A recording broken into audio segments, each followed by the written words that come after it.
Hey, welcome back to the Tango Simplified Learning Series. I'm Yelizaveta, and this month, the month of June, we are focusing on Carlos Disarly, which is my personal favorite orchestra, and since it is my birthday month, I thought I would indulge in exploring the music of Carlos Disarly with you.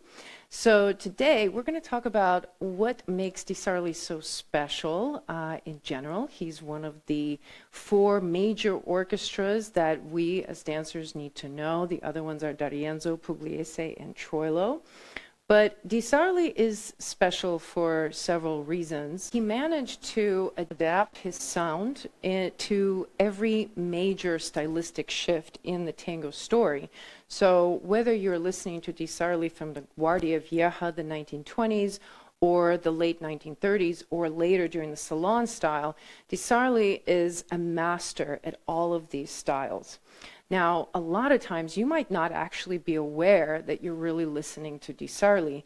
For me, for a long time, I was not able to tell the difference between the D'Arienzo of the 1930s and Disarly of the 1930s because stylistically they feel so similar. So it's actually really common to think that you're listening to D'Arienzo when you're actually listening to Disarly.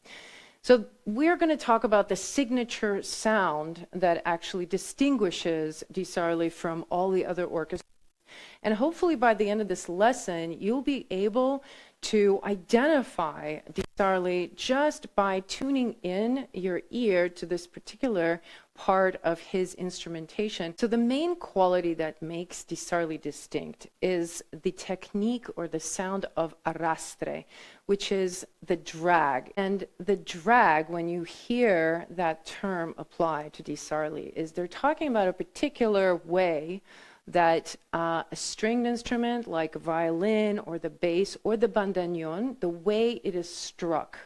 So instead of thinking of a staccato kind of sound of the piano when you strike the keys, instead imagine that you're going to drag across the strings of the violin and arrive at the actual note. So at first, the sound comes in and it sounds like zh, zh.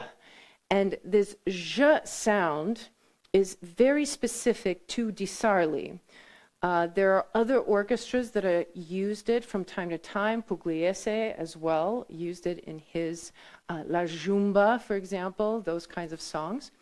But Disarly is unique because he starts using it during the Guardia Vieja period very early on, and it distinguishes him already. There's not really any other orchestras who use it, and it's actually a very difficult technique to learn, I heard.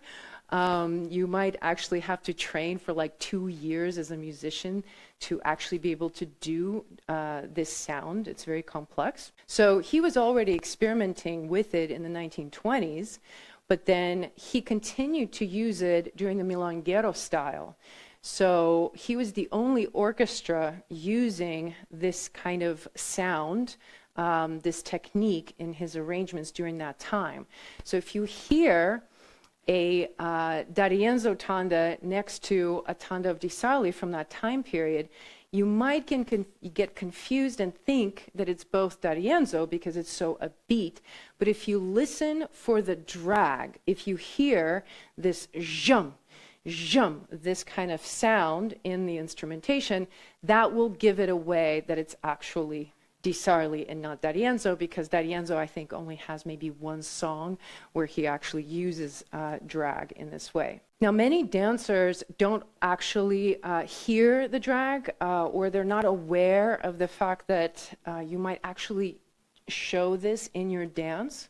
When you're dancing to Disarly, showing drag in your movement is kind of like you showing the soul of what Disarly is about. I'm noticing certain advanced dancers really saying things like, you know, unless a partner really knows how to dance with drag, they're not going to want to dance Disarly with anyone because it is such a specific type of experience. So you, as a dancer, want to be well versed in terms of understanding the difference of what it feels like to dance with drag versus without drag.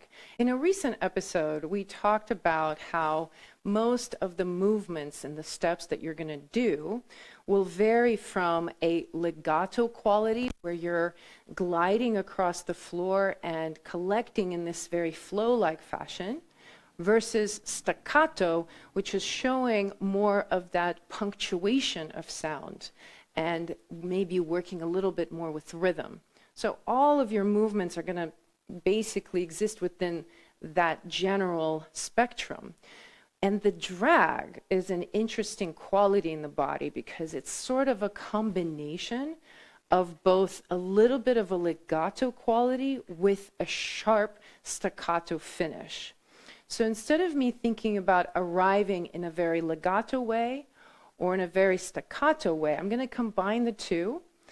And this sound of je, I'm going to arrive onto my axis really sharply so that you will see my body accelerate and arrive, and the movement is going to be kind of cut. So je, sh.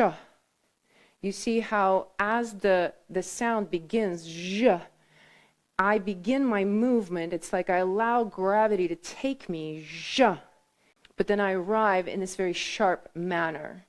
So if I wanted to convey drag in my body, whether I was a leader or a follower, I would find a way to slightly exaggerate this quality, like I'm dragging my back foot behind me. I'm arriving and I'm dragging the foot.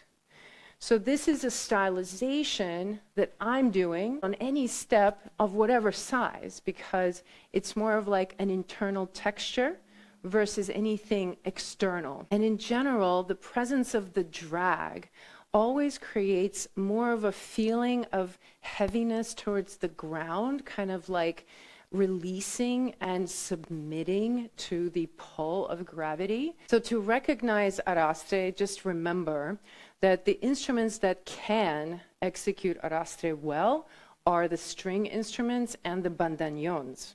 The piano, because it's percussive in nature, it's very hard to execute a sound of arrastre.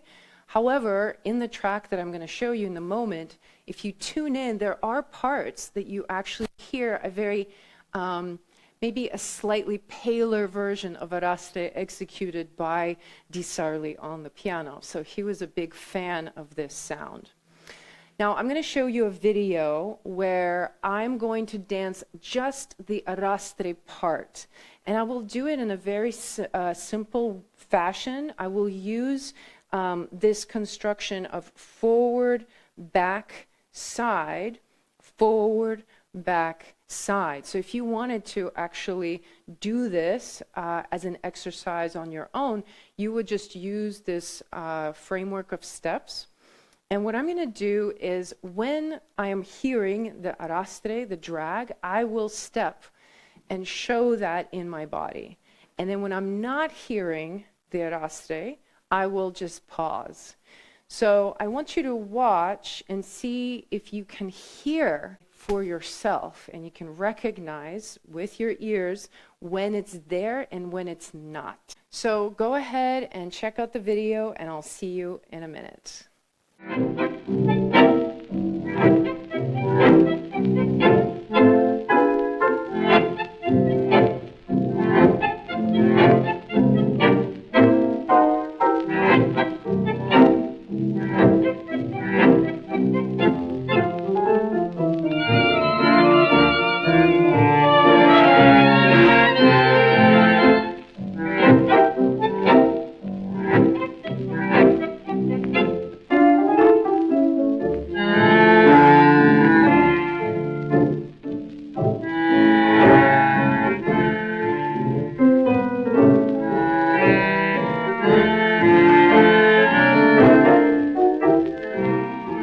Okay, so now that you saw me sort of go through this process, you can take the same song and do this exercise on your own and focus on distinguishing for yourself when you're going to walk versus not walking, based on whether you hear the arrastre.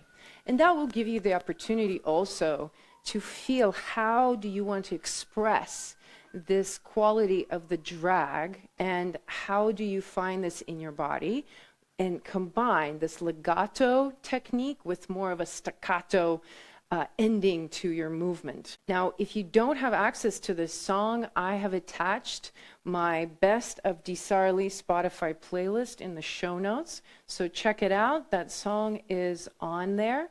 And the whole playlist is constructed of Disarly from different time periods. So you can listen to the whole playlist and see if you can recognize the different stylistic shifts that his music goes through.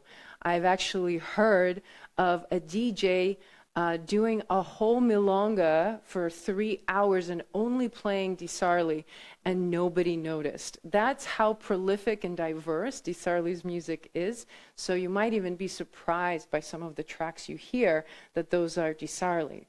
Now, if you are as big of a fan of Disarly as I am and you'd like to learn more, I just did my monthly Musicality lab on Disarly inside my program.